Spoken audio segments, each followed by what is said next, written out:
Hello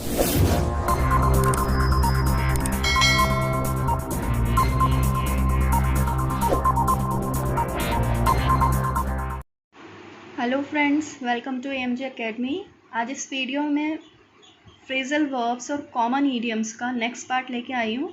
लेकिन हर बार की तरह पहले हम लास्ट क्लास का रिवीजन करेंगे, उसके बाद हम नेक्स्ट फ्रेजल वर्ब्स और ईडियम्स देखेंगे। मैंने आपको बताया था बेयर आउट। बेयर आउट का मतलब होता है पुष्टि करना। फिर पढ़ा था हमने ब्लो आउट। ब्लो आउट मतलब बुझाना। फिर पढ़ा था हमने ब्लो अप। ब्लो अप का मतलब होता है विस्फोट से उड़ाना। इन दोनों का डिफरेंस याद रखना, अक्सर एग्ज़ाम में यह पूछ लिया जाता है। कैरी आउट अपनी ड्यूटीज़ का पालन करना। कार्व आउट वृत्ति चुनना, अपना करियर सेलेक्ट करना। कम आउट का होता है भेद खुलना। अब हम पार्ट 4 देख लेते हैं। Deal out. Deal out means distribute justice, न्याय वितरण करना। अ जज should deal out equal justice to all. एक जज को जो क्या है, इक्वल जस्टिस डिस्ट्रीब्यूट करना चाहिए। फिर है डोल आउट। डोल आउट होता है भोजन या पैसे का कम मात्रा में बांटना। Distribute food money in small amounts. Food was doled out among the migratory. भोजन कम मात्रा में मतलब पर्याप्त मात्रा में प्रवासियों को बांटा गया। फिर है ड्रॉ आउट अ स्कीम। इसका मतलब है लिखित रूप में योजना बनाना। Set out the particular in writing. ठीक है, लिखित रूप से योजना बनाना, उसको क्या बोलते हैं, draw out. WHO drew out a scheme for the treatment of COVID-19. Then next है ड्रॉप आउट। ड्रॉप आउट होता है किसी योजना से पीछे हटना। Withdraw from a plan. He promised to join the tour but dropped out later on.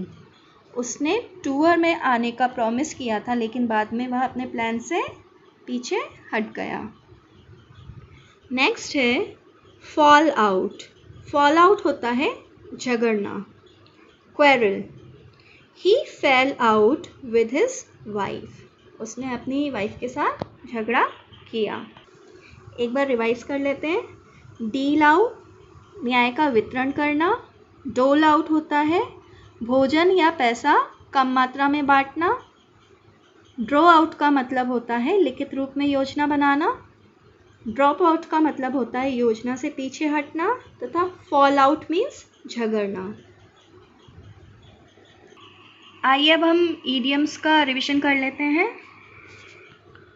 To burn one's boat means अंतिम निर्णय करना। फिर है टू पुट ऑन एयर्स महत्वपूर्ण होना। फिर हमने पढ़ा था इन डोल्ड्रम्स यानी कि संकट में होना। टू स्मेल अ रैट शक होना। गिफ्ट ऑफ द गैप भाषण प्रतिभा। चलिए अब हम नेक्स्ट पार्ट देख लेते हैं। अबोव बोर्ड इसका मतलब होता है ईमानदार साफ सुथरा। क्या बोलेंगे, above board fair decent. Example देखते हैं। Narendra Modi is above board in politics. जो नरेंद्र मोदी हैं वह पॉलिटिक्स में ईमानदार हैं। नेक्स्ट है बाय फिट्स एंड स्टार्ट्स। इसका मतलब होता है अनियमित रूप से कार्य करना। फिट्स से हम मतलब पता लगा सकते हैं, जैसे फिट्स आते हैं तो कैसे आते हैं, वो रेगुलर नहीं आते हैं, अचानक से कभी भी आ जाते हैं। तो क्या हो गया, अनियमित रूप से कार्य करना, not regularly. Example, one who works by fits and starts can't succeed.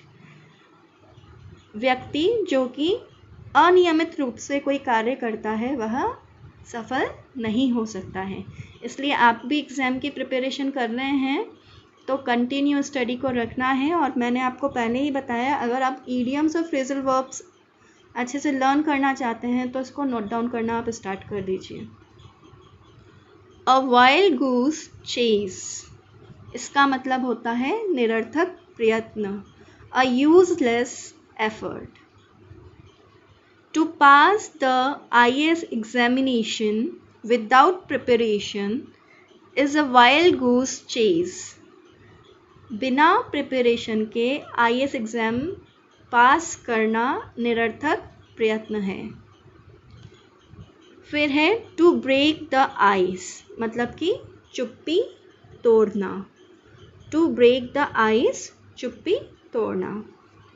Start conversation after a long silence, ठीक है। एग्जाम्पल देखते हैं। No one dare to talk, at last I broke the ice, किसी ने भी बात करने की हिम्मत नहीं करी, आखिरकार मैंने साइलेंस को तोड़ा या मैंने कॉन्वर्सेशन स्टार्ट किया। किथ एंड किन, इसका मतलब होता है सगे संबंधी। नियर एंड डियर वंस, जिसको हम क्या भी कह सकते हैं, near and dear ones. All his kith and kin attended his marriage, उसके सभी सगे संबंधियों ने उसकी शादी को अटेंड किया।